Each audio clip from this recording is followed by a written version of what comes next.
కప్పులో తుఫాను. ఈ మాటను చాలామంది వినే ఉంటారు.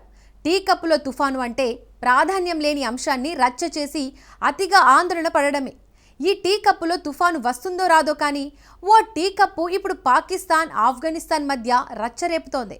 ఒకప్పుడు ఆ టీ కప్పుతో ఆఫ్ఘనిస్తాన్ను సొంతం చేసుకోవాలని ఉగ్రదేశం భావించింది. కానీ ఇప్పుడు ఆ టీ కప్పే తమ కొంప ముంచిందని ఇస్లామాబాద్ తెగ బాధపడుతోంది. ఆ టీ కప్పే లేకుంటే ఇప్పుడు యుద్ధం వచ్చేది కాదని వాపోతోంది. ఆ టీ కప్పు కారణంగానే తాము సరిహద్దులు తెరిచామని, ఉగ్రవాదులు ప్రవేశించారని పాక్ ఆరోపిస్తోంది. అసలు ఆ టీ కప్పు కథ ఏంటి? ఆ టీ కప్పుకు ఇప్పటి ఆఫ్ఘాన్ సంక్షోభానికి సంబంధం ఏమిటి? టీ కప్పు తుఫాన్పై ఇప్పుడు పాకిస్తాన్ ఎందుకు స్పందిస్తోంది? What's the story? తాలిబన్ల టీ కప్పు పాకిస్తాన్ కొంప ముంచిందా? తాలిబన్లకు పాక్కు శాంతి ఒప్పందం సాధ్యమేనా?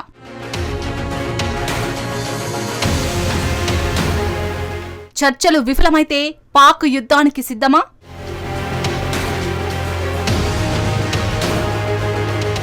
సాధారణంగా బంధువులో, స్నేహితులో ఇంటికి వస్తే అతిథి సత్కారాల్లో భాగంగా ముందు టీనే ఇస్తారు. అదే ఉన్నత స్థాయి వ్యక్తులు కలిస్తే దీన్నే తేనేటి విందు అంటారు. ఇరు దేశాలకు చెందిన నాయకులు సమావేశమైనప్పుడు తేనేటి విందు సర్వసాధారణం. ఇలాంటి విందు ఒకటి 2021 సెప్టెంబర్లో ఐఎస్ఐ మాజీ chief lieutenant general Faiz Hameed కు తాలిబన్లు ఓ తేనేటి విందు ఏర్పాటు చేశారు. అప్పటి విందులో ఫయాజ్ హమీద్ ఎంతో ఉల్లాసంగా, ఉత్సాహంగా గడిపాడు. తాలిబన్లతో చర్చలు జరిపాడు. ఫయాజ్ హమీద్ టీ కప్పు చిత్రాలు అప్పట్లో బయటకు వచ్చాయి. ఇది అంతర్జాతీయంగా కూడా అప్పట్లో చర్చకు తావచ్చింది. ఎందుకంటే 2021 ఆగస్టు 15న ఆఫ్ఘనిస్తాన్ రాజధాని కాబూల్ను తాలిబన్లు తిరిగి స్వాధీనం చేసుకున్నారు. ఆ దేశ ప్రజలు అల్లాడిపోయారు. పొరుగు దేశాలకు పారిపోయేందుకు యత్నించారు. దేశంలో ఉండి తాలిబన్ల చేతుల్లో చచ్చే కంటే విమానాలకు వేలాడుతూ వెళ్లిపోవడమే నయమనుకున్నారు ఆఫ్ఘాన్ ప్రజలు. అందుకే చాలా మంది అప్పట్లో విమానాల చక్రాల వద్ద దాక్కుని మరీ విదేశాలకు వెళ్లేందుకు ప్రయత్నించారు. పొరుగున ఉన్న ఇరాన్, కజకిస్తాన్, పాకిస్తాన్ దేశాలకు లక్షల మంది వలస వెళ్లారు. తాలిబన్లు కాబూల్ను స్వాధీనం చేసుకున్న సరిగ్గా 20వ రోజు ఫయాజ్ అక్బాన్కు వెళ్లారు. అంటే సెప్టెంబర్ 4న కాబూల్లోని సెరీనా హోటల్లో తాలిబన్లతో ఫయాజ్ సమావేశమయ్యాడు. ఆందోళన చెందొద్దు, అంతా బాగుంటుందని తాలిబన్లకు ఐఎస్ఐ చీఫ్ అభయమిచ్చాడు.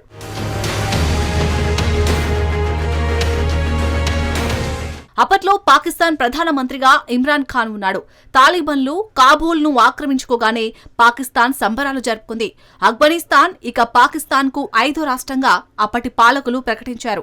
ఈ క్రమంలోనే తాలిబన్లతో అప్పటి ISI chief Hameed tea cup కథ జరిగింది. అప్పుడు ఫయాజ్ హమీద్ తాగిన ఆ కప్పు టీనే ఇప్పుడు తమ కొంప ముంచిందని ప్రస్తుత పాక్ పాలకులు తెగ బాధపడిపోతున్నారు. ఈ టీ కప్పు సమావేశం తర్వాతే 35 నుంచి 45 వేల మంది తాలిబన్లు పాకిస్తాన్లో చొరబడినట్టు ఉగ్రదేశపు విదేశాంగ మంత్రి ఇసాక్ దార్ కన్నీరు మున్నీరవుతున్నారు.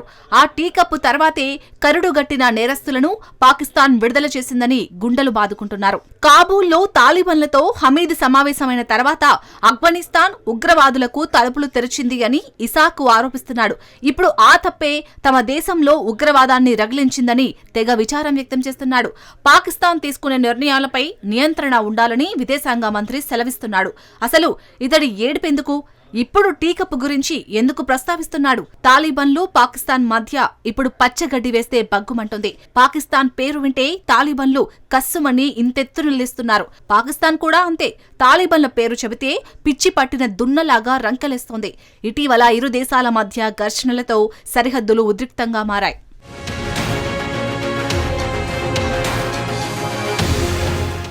అక్టోబర్ 9న ఆఫ్ఘనిస్తాన్ రాజధాని నగరం కాబూల్తో పాటు సరిహద్దులోని కోస్ట్, జలాలాబాద్, పాక్టికా ప్రాంతాల్లో పాకిస్తాన్ వైమానిక దాడులకు దిగింది.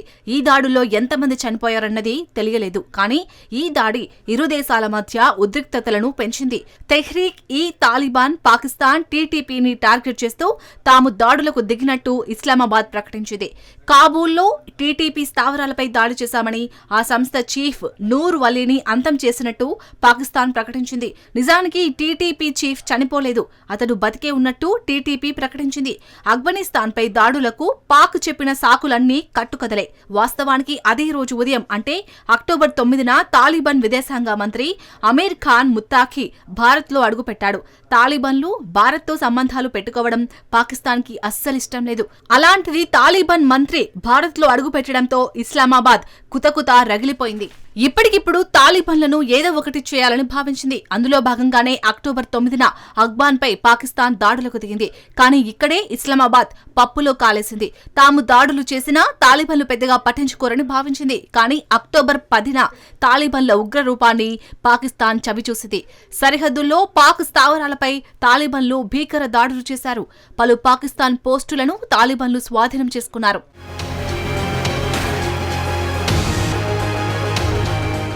ఆఫ్ఘనిస్తాన్ దాడులను తాళలేక తాలిబాన్లను ఆపండి ప్లీజ్ అంటూ మిత్రదేశాలను పాక్ వేడుకుంది. ఖతార్, సౌదీ అరేబియా పిలుపు మేరకు తాలిబాన్లు కాల్పులను నిలిపివేశారు. కానీ పాకిస్తాన్ మాత్రం తన బుద్ధి చూపించుకుంది. 2 రోజుల తర్వాత మళ్లీ ఆఫ్ఘాన్ సరిహద్దు ప్రాంతాలపై దాడులు చేసి తాలిబాన్లను కవ్వించింది.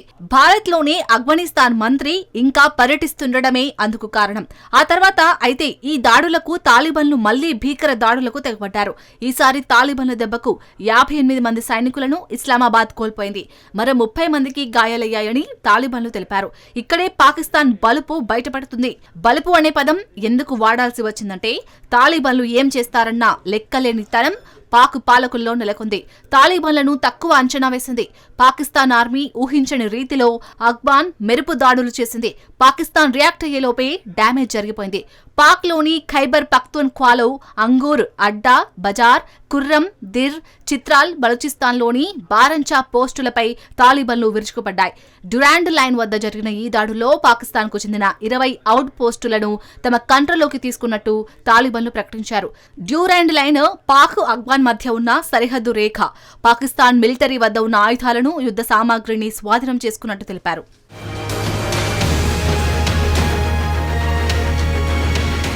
ఈ దాడుల తర్వాత ఇరు దేశాల మధ్య శాంతికి ఖతార్, టర్కీ పిలుపునిచ్చాయి. ఖతార్ రాజధాని దోహాలో అక్టోబర్ 18, 19వ తేదీల్లో కాల్పుల విరమణపై చర్చలు జరిగాయి. ఈ చర్చలకు పాకిస్తాన్ రక్షణ మంత్రి ఖ్వాజా ఆసిఫ్, ఆఫ్ఘనిస్తాన్ రక్షణ మంత్రి ముల్లా యాకూబ్ ముజాహిద్ హాజరయ్యారు. కాల్పుల విరమణ ఒప్పందంపై చర్చలు జరిపారు. కానీ ఈ చర్చలు కొలిక్కి రాలేదు. కేవలం కాల్పుల విరమణను మాత్రం వారం రోజులు పొడిగించేందుకు తాలిబాన్లు అంగీకరించారు. ఆ తర్వాత టర్కీలోని పోర్ట్ నగరం ఇస్తాంబుల్లో మరో దఫా చర్చలు జరిగాయి. కాల్పుల విరమణ మరో వారం పొడిగించారే తప్ప ఒప్పందం మాత్రం కుదరలేదు. ఈ నేపథ్యంలో పాకిస్తాన్ రక్షణ మంత్రి కీలక వ్యాఖ్యలు చేశాడు. శాంతి చర్చలు విఫలమైతే ఇరు దేశాల మధ్య పరిస్థితులు మరింత ఉద్రిక్తంగా మారుతాయని ఖ్వాజా ఆసిఫ్ చెప్పాడు. తమ వద్ద చాలా ఆప్షన్లు ఉన్నాయని పాక్ రక్షణ మంత్రి చెప్పాడు. ఆ ఆప్షన్లు ఏంటన్నది మాత్రం అతడు వెల్లడించలేదు. తాలిబాన్లు ఎలా స్పందిస్తారో చూసి దాన్ని బట్టి తమ స్పందన తీవ్రస్థాయిలో ఉంటుందని హెచ్చరించాడు. చర్చలు ఫలించకపోతే యుద్ధం తప్పదని తాలిబాన్లకు పాకిస్తాన్ రక్షణ మంత్రి వార్నింగ్ కూడా ఇచ్చాడు. ఉగ్రవాదులకు ఆశ్రయం ఇవ్వడం తాలిబాన్లు మానుకోవాలని సూచించాడు. సీమాంతర ఉగ్రదాడులను ప్రోత్సహిస్తే దానికి తగిన మూల్యం చెల్లించుకోవాల్సి ఉంటుందని తాలిబాన్లకు వార్నింగ్ల మీద వార్నింగ్స్ ఆసిఫ్ ఇస్తున్నాడు.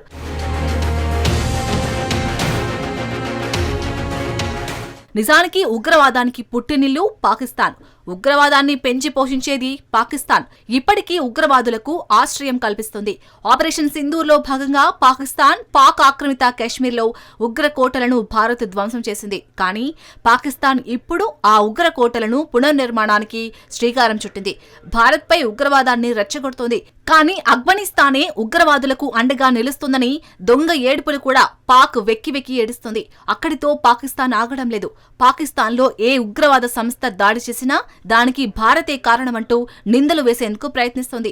మొన్నటి వరకు బలూచిస్తాన్లో తిరుగుబాటుదారులు దాడులు చేస్తే వాళ్లకు భారత్ అండగా నిలుస్తుందని పాక్ ఆర్మీ చీఫ్ ఆసిమ్ మునీర్ ఆరోపించాడు. ఆ తర్వాత టీటీపీ దాడులు చేస్తే దానికి కూడా భారత్ నిధులిస్తుందని పాకిస్తాన్ ఆరోపిస్తుంది. ఇప్పుడు తాలిబాన్లు దాడులు చేస్తుంటే వారికి కూడా భారత్ మద్దతిస్తుందని ఏడుస్తోంది. పీఓకేలో కూడా ఆందోళనలు జరుగుతున్నాయి.